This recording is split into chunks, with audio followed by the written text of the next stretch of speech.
back to the Avocado Toast Budget. If you're new here, my name is Lexa, and today, Dory, I need you to get down. We are doing another reacting to Dave Ramsey videos. I specifically set out to find one that was recent, and I found the perfect one. It was not at all what I thought I was going into. I clicked on a video titled, "This is how you go from broke to wealthy," published November 9th, 2022. I was very shocked to figure out that I would be reacting to a video about getting married. Because spoiler alert, that's how you go from broke to being wealthy, is marriage? Okay, look, we have a lot to unpack with this video. I haven't even finished watching it. Okay? I watched the first few minutes of it and I was like, I gotta sit down and react to this because this is believable considering who it is. And it's different than the videos that I feel like I've done on reacting to Dave Ramsey in the past. I feel like we'll have different conversations. As someone who is single, I did cohabitate with a partner for 4 years, left that relationship. I never want to get married. I never want to have kids. And I plan on building a lot of wealth. I am very interested to hear what Dave has to say about this. So let's go ahead and get into it. That married people who are married versus single or versus shacking up, have a financial advantage. And the researchers have always called it the marriage advantage, that they tend to build more wealth than any other category. And also tend to move as a category, it's a generalization, but I mean, in other words, there's exceptions within each category, but they also tend to move faster in their incomes and their careers. Researchers have long tried to figure out what is causing that exactly, but spoiler alert, we're not going to answer that. Also, please remember this video is entitled, "This is how you go from broke to wealthy." We're talking about marriage. Anyway. Call it the marriage advantage, that it's to your advantage statistically, as far as wealth goes, income and wealth in general, to be married. Wall Street Journal comes out today with yet another study. Moving in together doesn't match the financial benefits of marriage, but why? A walk down the aisle can be a route to greater wealth and prosperity for couples in the U.S. Married people have higher net worths and are more likely to be homeowners than their unmarried counterparts their age. As of 2019, the median net worth for cohabitating shacking up couples age 25 to 34 was $17,000, a quarter of that of $68,000 married couples of exactly the same age range. So 25% the net worth of a married couple on average. According to data from the Federal Reserve Bank of St. Louis, for singles it's $7,300. Over the past 2 decades, Americans are moving in together at higher rates, and the share of U.S. adults who are currently married steadily declined from close to 60% in the 90s to under half in 2019, according to Pew, who did the research. Over the same period, the share of adults 18 to 44 living with a partner climbed to 59%. Many young couples now approach marriage as a capstone event. The sociology professor says, if you build an ark, the cornerstone, blah, blah, blah, blah, blah. Just pause right here. My God, if I have to hear Dave say shacking up one more time. Anyway, I did pull up this Wall Street Journal article because from what I had seen already in this video, he leaves out some convenient parts of this article that I think are really important to talk about, because he mentions here, it's hard to tell the difference between causation and correlation, which is a big thing that we look at whenever we're talking about statistics. I have a whole subsection of my master's degree that was on statistics, and that is a big thing, that just because two numbers correlate doesn't mean that one causes the other, and that there are a lot of times you need to control for confounding variables or things that could be causing the seeming relationship between the two, that if you're not careful and you don't pay attention to and you don't plan for, it can really skew your data. So that was my number one thing. I didn't know we'd be talking about the financial benefits of getting married when I went into this video when I was first thinking about reacting to it, but here we are.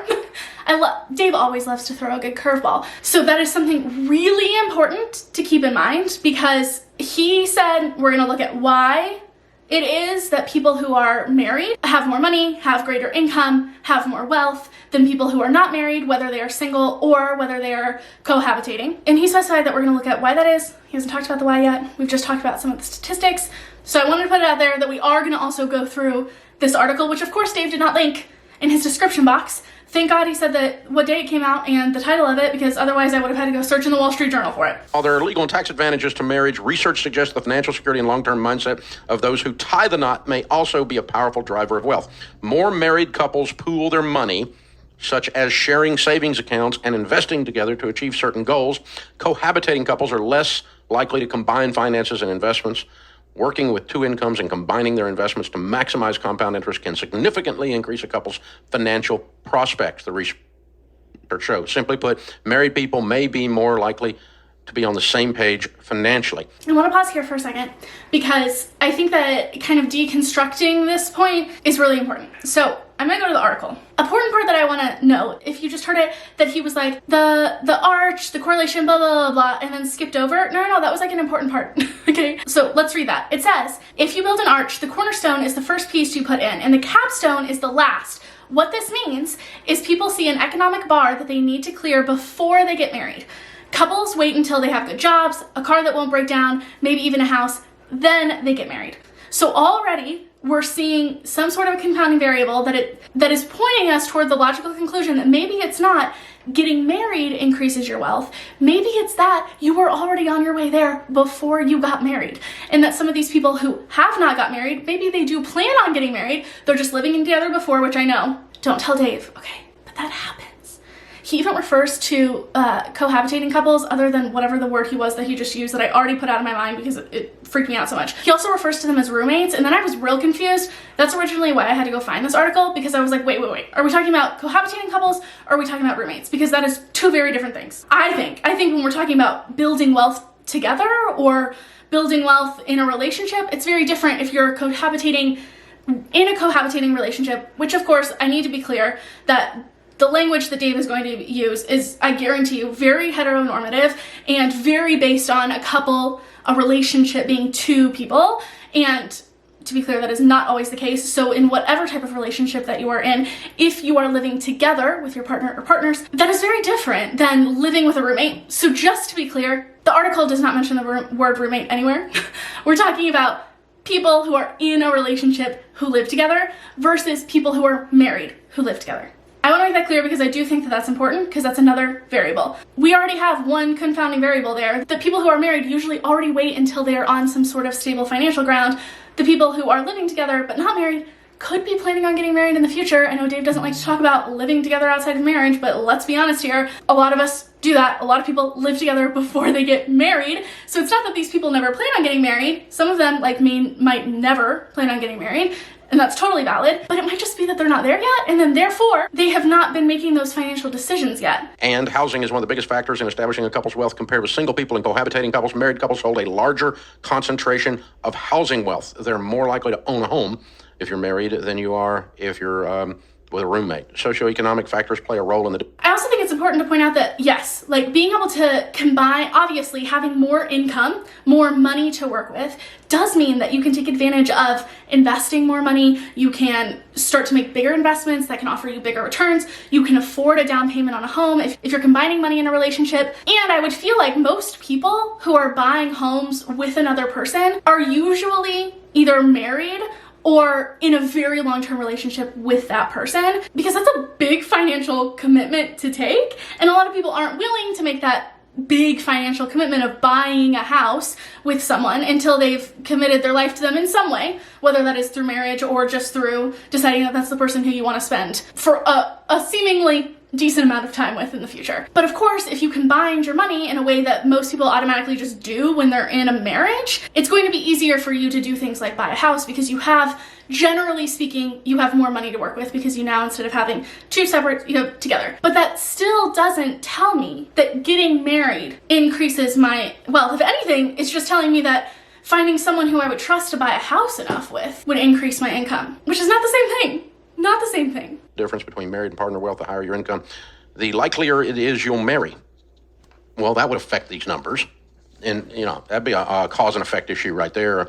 Which one's causation and which one's correlation at that point. But okay, so he admits this is the part that I really wanted to get into in the article. He talks about socioeconomic factors play a role in the difference between married and partnered wealth. That is because the higher your income, the likelier you are that you're going to get married. Just as he said, that is one of those great examples of correlation does not equal causation. In me reading this entire article, that's what this article is about. Pointing out, it had a clickbaity headline, but really when we're getting into it, it's just pointing out these correlations between wealth and marriage, but never once in here does anyone say that being married is the thing that causes you to build wealth, or that being married is going to increase your ability to build wealth, and that only getting married will do these things, or that married people must be better about managing money together, or must just have this like secret to wealth building that people who are in relationships outside of marriage don't have access to, don't know. We haven't gotten, is that like a secret that they tell you on your wedding day? Because let me tell you,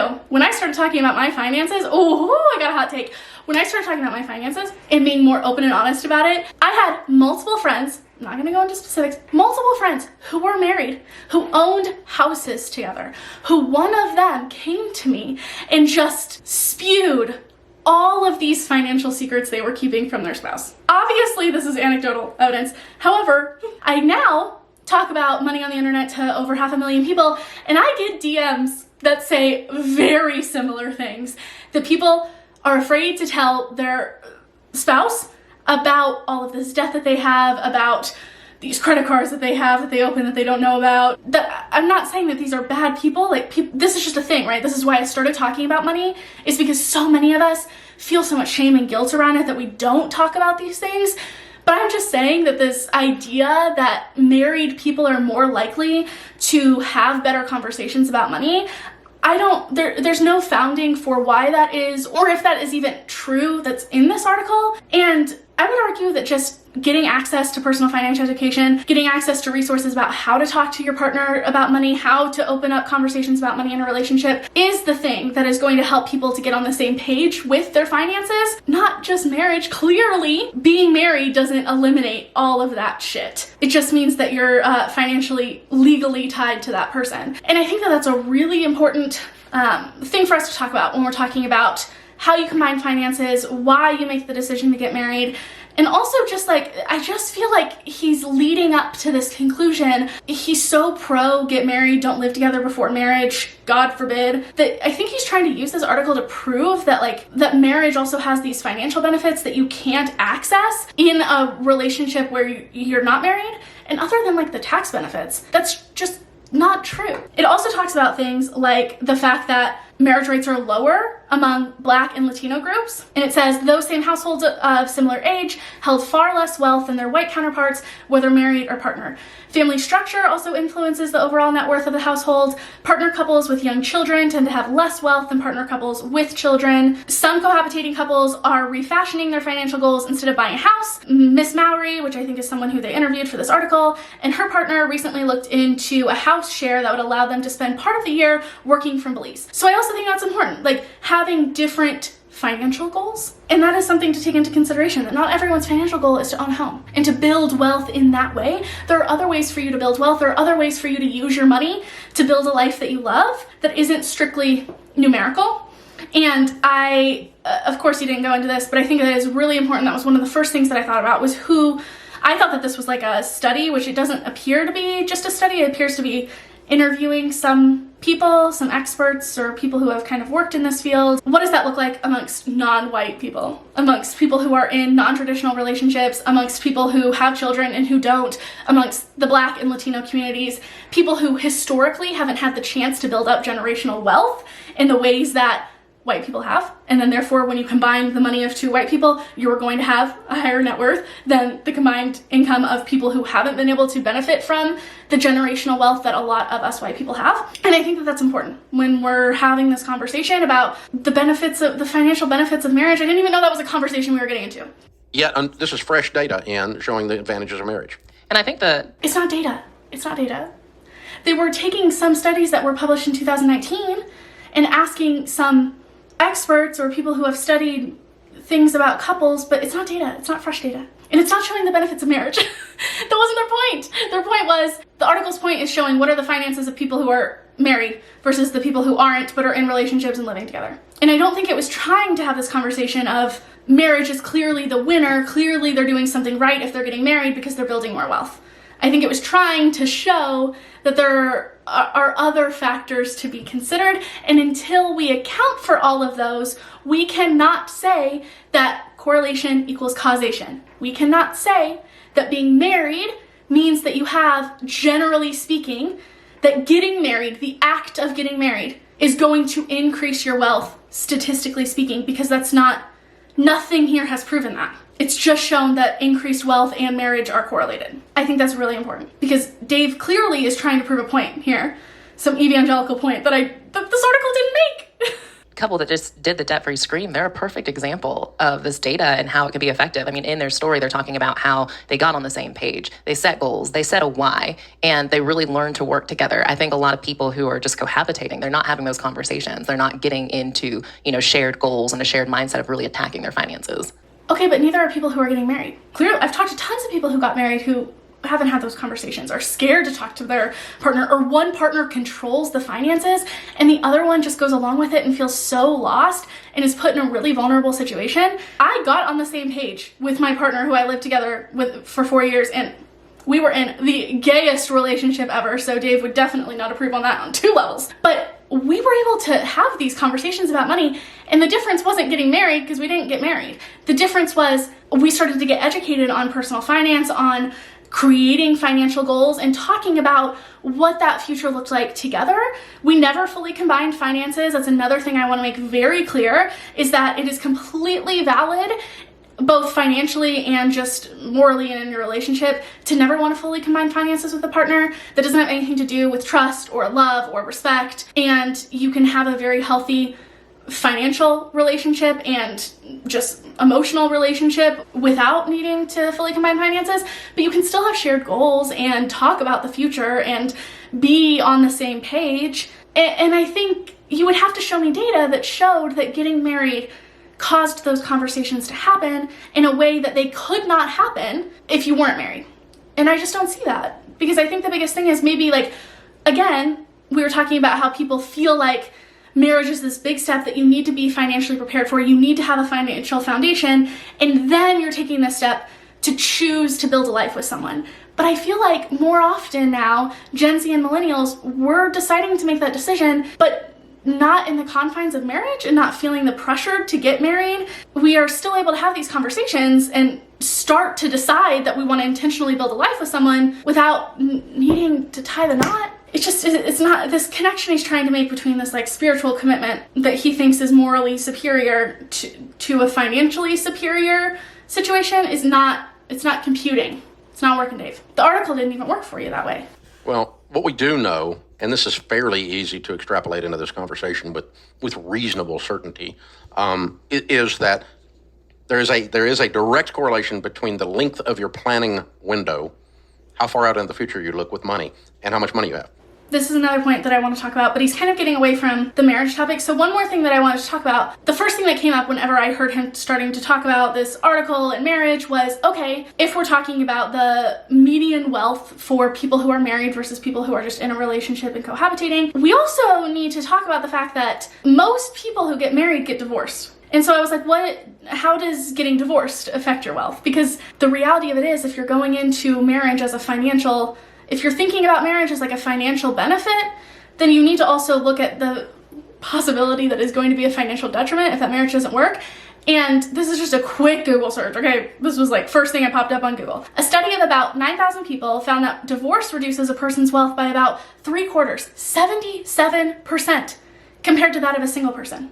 Compared to that of a single person, not even a person who is cohabitating with a partner. If we're talking about marriage as a financial benefit, you also have to think about the fact that there's a good chance that you're gonna get divorced. And those numbers are just going up and up. And I don't necessarily think that's a bad thing. I don't think people being able to get divorced is a bad thing at all. And I think that, if anything, it's actually a good thing that that divorce rates are on the rise, because that really is heavily correlated to just the fact that people now can get divorced and have that freedom to leave relationships that otherwise they were not able to. So I think that in a way it's a good thing that people are able to leave relationships that they want to and that don't serve them. But it's important to keep in mind that that wealth really only sustains as long as you stay together, and that's an issue. That's scary. No one likes to believe that they're gonna get divorced, but I think if you're going into this huge life commitment with someone, you need to be able to be honest and come to that decision realistically with an informed decision. If you think, thank God it's Friday, oh God it's Monday, and you live for the weekend, you're Huey Lewis in the News, right? Then you're going to be broke your whole life, YOLO, right? That's where you're going to be. You're not going to have any money because you don't plan past Friday night. You're just trying to drink your face off on the weekend and forget it, and you're not planning. But when we interview wealthy people, the wealthier they are, the longer their planning window has been for many years, and that's what caused them to be wealthy. In other words, Whoa, let's back it up. Being able to financially prepare long-term is a privilege. most people want to be able to prepare for the future and to look to the future and make long-term investments and build wealth over the long term. It's not that people don't care, it's that a lot of times we're so stuck in this paycheck to paycheck cycle. This is so normalized. This is all that we're taught. We're never given the education that we need in order to figure out that there even is a difference, or we're so busy just trying to make ends meet that there is no looking to next week. There is only looking over the weekend. There is only that feeling of, do I have enough to get by until I get paid again? And the first step is breaking out of that cycle, figuring out ways that we can start to increase that gap. But you have to have that nuanced conversation there that, yeah, I'm sure that there is a correlation between people who make long-term plans and how much wealth that they have, because in order to make long-term plans, you have to have the financial privilege of making long-term plans. You have to have some sort of a foundation. And I'm sure over the long term, once you get on stable ground, it is really important to start making those decisions. It is really important to start being conscious with your money, to start making those plans, to invest, to not just think about what you want right now, but also what you want in the future and finding a good balance there. But again, he even used the word correlation, but he was using it in a way to mean causation. But really what he was doing was telling on himself that there is no causation. There's just correlation between those two factors. And there's a lot of other variables that we have to think about when it comes to trying to connect these two concepts once again. They get ready to buy a car. They don't think about this weekend. They don't think about this year. They think about 5 years from now. How's this car purchase going to affect me? And when you think longer term, you automatically will invest more because you're thinking long term. You're believing there is a future. And I know my future self needs to like my current self, but future self doesn't talk to a present self with the broker somebody is, and the more likely they are to be broke. So if you... What did he say? Future self doesn't talk to present self, the broker someone is? I'm seriously sitting here trying to do the mental gymnastics he's going through to try to connect these two things. Because I also think, when I hear this, I just think like, duh, of course especially if you grew up in poverty, if you've grown up not ever being able to see a brighter future, why would you believe in one? Why would you start investing if the system that we live in has worked against you time and time again to keep you and the people that are around you below the poverty line, not being able to get by? Why would you suddenly believe that it would all work out in the end if you invested your money or look long term? If you've been on my channel before, you know that like I think investing is so powerful, and as someone who was so afraid to invest and didn't have faith in the system because the system never showed me any reason to have faith, and I just one day decided to take the plunge, and I figured out how I could use investing in the way that all of these rich, wealthy people are using it, and they're taught how to use it. I think that it is such a great tool for building wealth, but I also understand as an educator that one of the things I have to recognize, and one of the things that we have to talk about and to hold space for, is that many people with lived experiences, the same and different to mine, have been taught time and time again to not trust the system. And for good reason. If we're looking to educating people on how to go from broke to wealthy, we have to be willing to have those conversations and hold space for that, because it's valid. Because when you have disabled people, queer people, people of color, who time and time again, the system is set up to watch them fail, why would they believe that investing would work for them?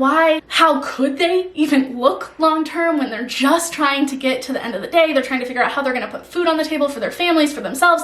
They're trying to figure out where they're going to sleep. You can't look at the long term picture. You can't begin to build long term wealth when you are in that point. I always think of Maslow's hierarchy of needs whenever I'm doing these reactions to Dave Ramsey's videos, because he seems to just like completely skip this part of the fact that there are foundational basic human needs that people need before they can start moving up, before they can start working on those next steps. And he skips that entirely in almost every single video that I do reacting to him.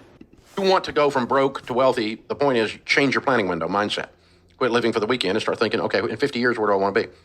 I want to change my family tree. How about in 150 years?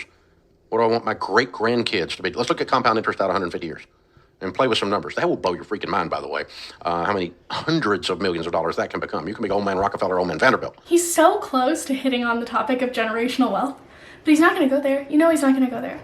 But like, yeah, Dave, we know how generational wealth impacts people's ability to build wealth in their current day. This is a huge reason why people of color have lower rates of wealth than white people, because we have generations of wealth to work off of that Black people and people of color do not. He's there. This is it. Every single time he's like he's so far right. He's like almost coming around to the left. Like, he's there. He's seeing the point. He just doesn't want to make it. I'm just gonna link this entire article down below because it's fantastic at noting the wealth gap between white and Black people, but I'm trying to find, like, I want to make sure I get the statistic right. I don't know if they've typed out the exact numbers, but I'm gonna pop up this graph here. Okay, this is the median net worth by race, ethnicity from 1989 to 2016. In 2016, it looks like white people had a net worth of like $170,000. Black people had a net worth of less than $20,000. And then we just see this time and time again. And a lot of this is this concept of looking toward the future, of having a history of generational wealth. And that is so important whenever we're talking about this concept. And of course, he's not gonna talk about it. He's not gonna talk about it. I haven't watched the rest of this video, but I guarantee you he's not gonna talk about it. Or Lady Vanderbilt, whatever, get this thing started. So that planning window thing comes in there. So that comes into then this discussion of marriage. Because if you're married, unless you are planning to divorce right now, you are thinking you're going to do life 50 years from now with this person. Right. Yeah. And when you're cohabitating, you're thinking, maybe. Maybe. There's a chance there's It's not. Where's the data on that? Also, I would argue that given the rates of divorce, saying, maybe, I'd like to, but I also recognize that shit happens.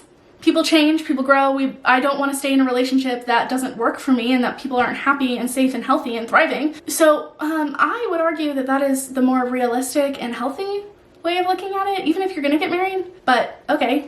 Not exactly sure. And it shortens your planning window when you're shacked instead of married.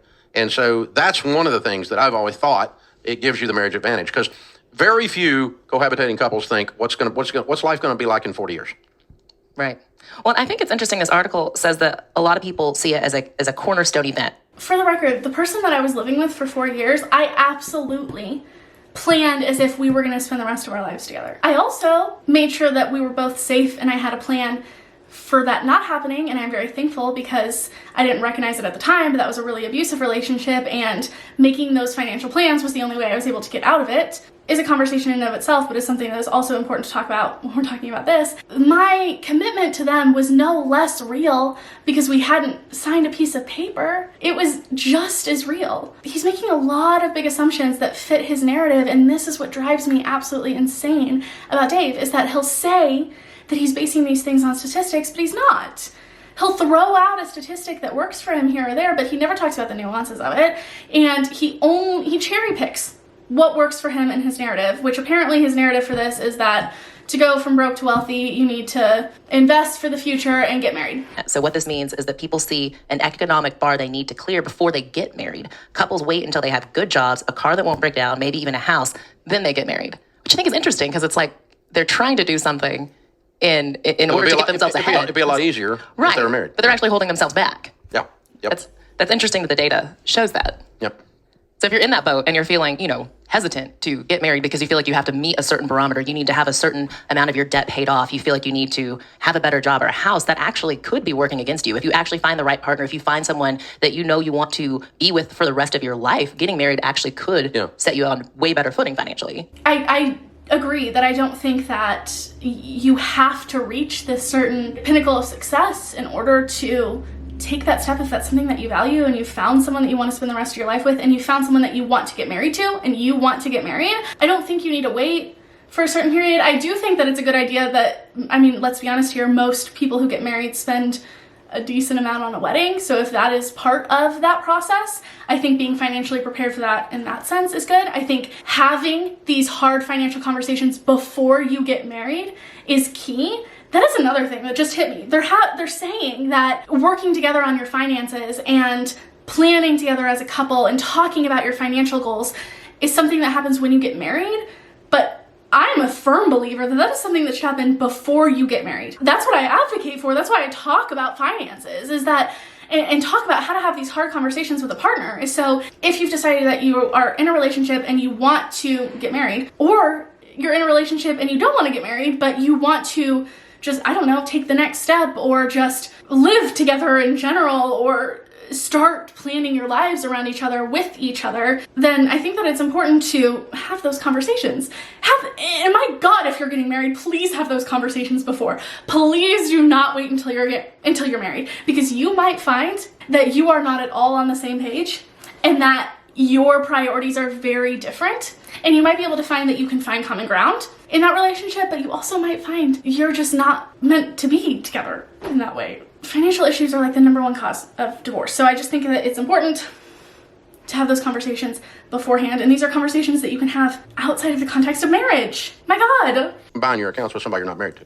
Totally. And there is all kinds of data, including this data here, that says combined accounts have a tendency towards more wealth.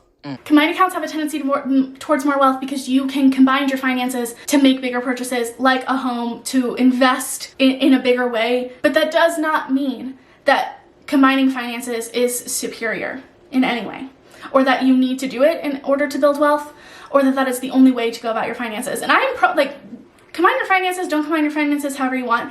I still believe that everyone who's in a relationship should have access to their own money, some amount of their own money, something that is going to give them safety and support to stand on if something were to happen. I don't think that's a bad thing. I don't think that shows any less commitment for anyone in a relationship or in a marriage. Again, it's a unified look at the future. It's a fairly simple concept. If you're not thinking about the future, you're not going to have one. Right. If you're not intentional about the future, you're not going to have one. And, I don't care if you're 26 or you're 36, you're shacking up. You're not talking about changing my family tree. That doesn't come up. Otherwise, That absolutely 100% came up all the time in my relationship when I was in my early 20s. I'm 26 now. I was like 23 and having conversations about my partner who was Latino, who didn't have any generational wealth, talking about how that impacted their life, how they want to do things differently. And we had those conversations all of the time. Even before I had my shit together with my finances, we were talking about what finances looked like separately, but also together for the future and what our goals were. So yes, where are you getting this, Dave? Who are you talking to? He's trying to paint this picture that everyone who's living together but not married is just like roommates. And they were roommates. Oh my God, they were roommates. God. you would have already gone dun dun dun dun dun dun dun. No. If you want to change your family tree, you need to have a family to change the tree. I mean, there's not even a tree, not even a family. So I mean, you're not. This idea that a family is only valid if you're married, if building a family is only valid if you're married, is disgusting. It's repulsive. I can't believe he just said that. And she's laughing. I can't believe he just said that. But it is 2022, almost 2023. And we're still spreading this message that the family unit, the only valid family, is if you're married. Fuck that. Fuck that. Absolutely not. Some of the healthiest families, family dynamics, families I've ever seen have not been through marriage.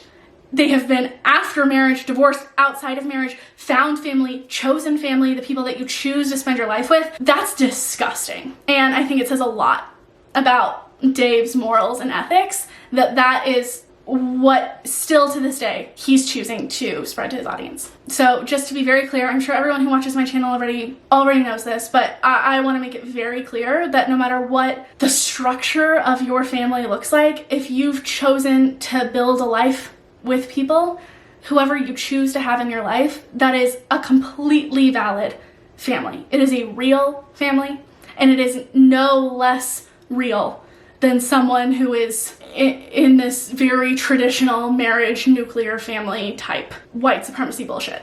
Not thinking that way, the inherent in the socioeconomic and the psychology of living together versus marriage is short-term thinking versus long-term thinking. And that will always limit your wealth. So, these guys that call us up here and they go, well, we've been engaged for 10 years. And I'm like, dude, painter, get off the ladder. Really? And they do call us and tell us that. And I've had a few calls over the years that they've been separated but not divorced for 7 years. Oh. And I'm like, why? Well, I don't want to get divorced. Well, you are divorced. You just hadn't admitted it yet. Maybe because you spout shit that marriage is like the only true family. Dave, you're an evangelical Christian who believes that divorce, who, as far as I can tell, whose church and beliefs around divorce are that it is a sin, that it is not something that you should be doing. So of course people call you up and say that. My God, my great-grandparents were separated for like 30 years till the day my great-grandmother died. They didn't live together, but they didn't get divorced because they were Irish Catholic, and God forbid. That, you want to tell me that that is more of a real family than someone who has decided to spend the rest of their life with someone without getting married? I don't know if I can handle any more of this. That's it. I will link down below the article and that other article that I was talking about that shows kind of the difference in wealth. That went somewhere I was not expecting at all. I thought we were just gonna have one of our like general conversations about him hating debt and poor people, which we got a little bit of that. But I had no idea that we were gonna discover that the secret to wealth is stop shacking up and get married. Here it is, friends. That's it. That's all I have for you today. I really hope that you enjoyed, or you were at least entertained. Sorry to end it on a note that really aggravated me. I hadn't watched the whole thing, so I didn't know that that was coming up, and that really irked me. But are we surprised? It's Dave. No, we're not. Let me know what you think down in the comments below. I don't have a way to segue from that awful take that he had. So I really appreciate you all watching. I really enjoy doing these videos. It's a good way for me to get a little bit of a rant out. Make sure to give this video a thumbs up if you liked it, or a thumbs down if you didn't like it. That's fine. Either way, it helps the YouTube algorithm, so you can give it a good old dislike. That's totally fine for me. Let me know in the comments what you think. If you're pissed at me, let me know. Again, it all helps the YouTube algorithm. Thank you all so much for watching, and I will see you next time.